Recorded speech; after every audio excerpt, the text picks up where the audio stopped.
여러분 커피 좋아하세요? 저는 아메리카노를 하루에 꼭 한 잔은 마셔야 정신이 바짝 들고 집중력이 올라가는데요.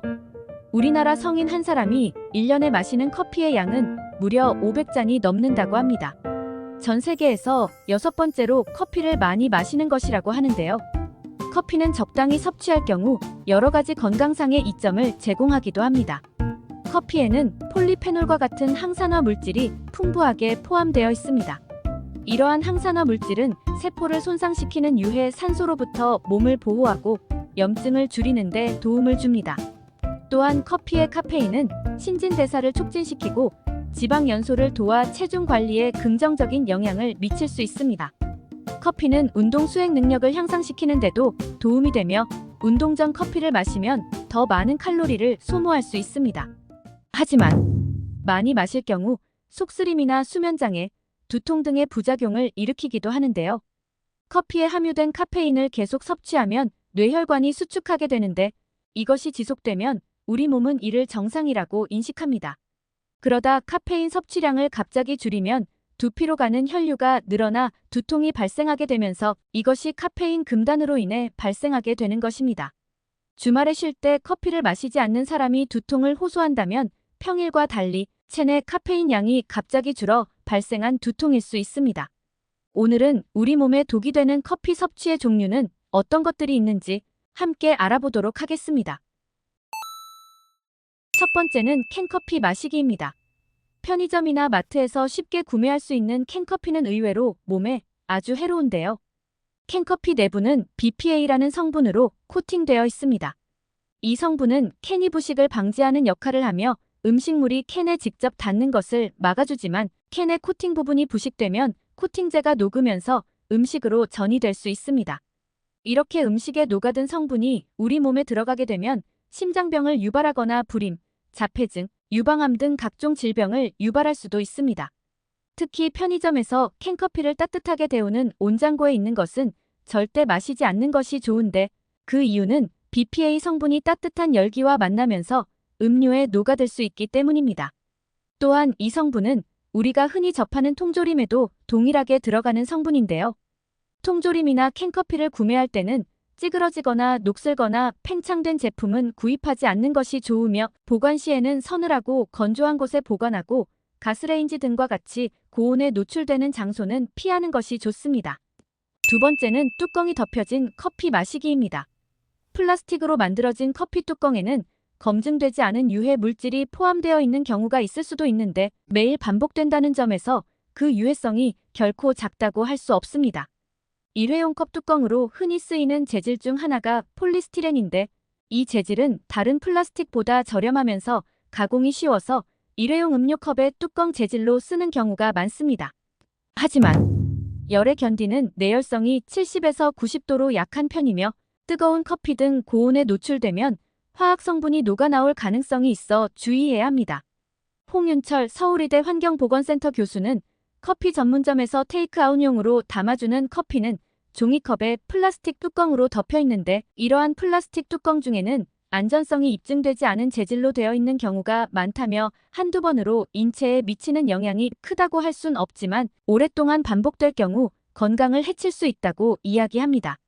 이런 환경 호르몬은 인체에 지속적으로 노출될 경우 성조숙증과 내분비계 질환 등을 유발할 위험이 있는 물질로 알려져 있기 때문에 섭취 시 주의가 필요합니다. 일회용 음료컵에 담긴 커피를 드실 때는 플라스틱 뚜껑에 PS로 적혀 있다면 뚜껑은 반드시 열고 드시길 바라며 되도록 머그컵이나 텀블러를 사용하는 것이 가장 좋습니다. 세 번째는 3잔 이상 커피 마시기입니다. 우리가 간편하게 섭취 가능한 설탕 함량이 높은 믹스커피는 순간적으로 집중력을 높여줄 수 있지만 습관처럼 마실 경우 각종 부작용을 일으킬 수 있습니다.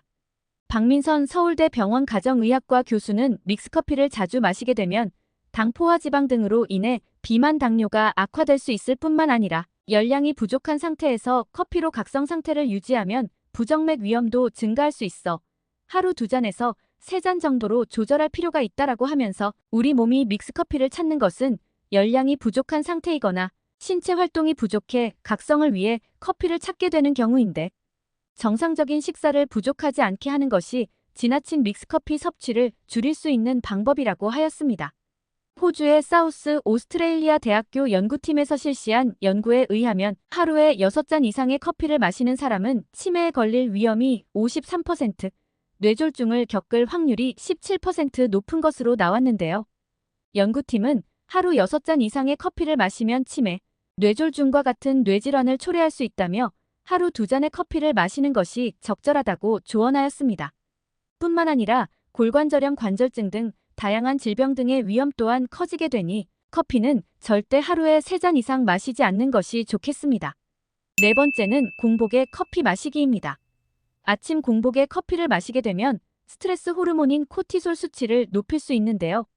우리가 일상적으로 나오는 코티솔은 신진대사, 혈압, 혈당 수치를 조절하는 데 도움이 되는 역할을 하지만 코티솔이 만성적으로 과도하게 많아지면 골다공증이나 고혈압, 제2형 당뇨병이나 심장질환 등 다양한 질병을 초래할 수 있습니다.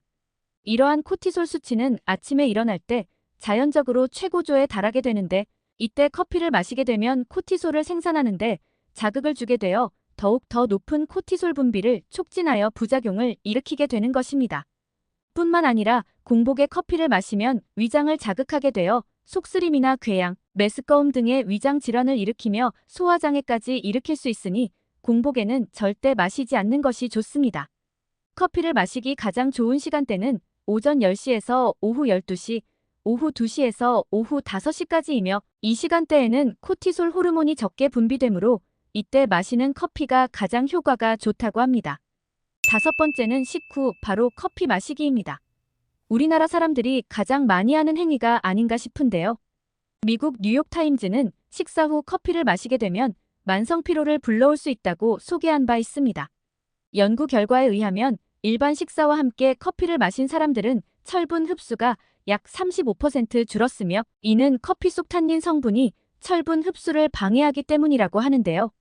몸에 철분이 부족하면 신체 대사가 제대로 이루어지지 못해 쉽게 피로감을 느끼게 되고 자연스레 집중력이 떨어지고 예민해지게 됩니다.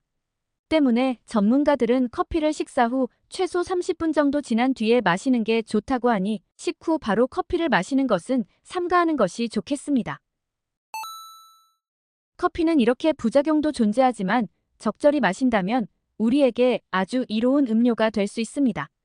커피의 주원료가 되는 원두에는 항산화 성분 중 하나인 폴리페놀이라는 성분이 풍부하게 들어있는데 폴리페놀은 혈관 속 콜레스테롤 수치를 개선하여 동맥경화 및 심근경색 등을 예방하는 효과가 있어 심장질환과 성인병을 예방하는 데 큰 도움을 줍니다. 또한 커피에 들어있는 카페인은 뇌로 흘러가는 혈류량을 높여줘 기억력 향상에 도움을 주는데요. 공부나 작업 전 커피를 섭취한다면 집중력과 기억력을 향상시키고 졸음을 방지하여 효율을 높일 수 있습니다. 때문에 과도한 섭취는 피하는 것이 좋으며 적절하게 조절하여 드시는 것이 좋겠습니다. 오늘은 커피의 올바른 섭취 방법에 대해 알아봤습니다.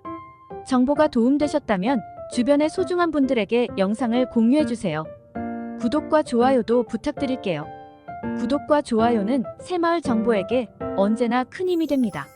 다음에 더 유익한 영상으로 찾아오겠습니다. 건강하고 행복하세요.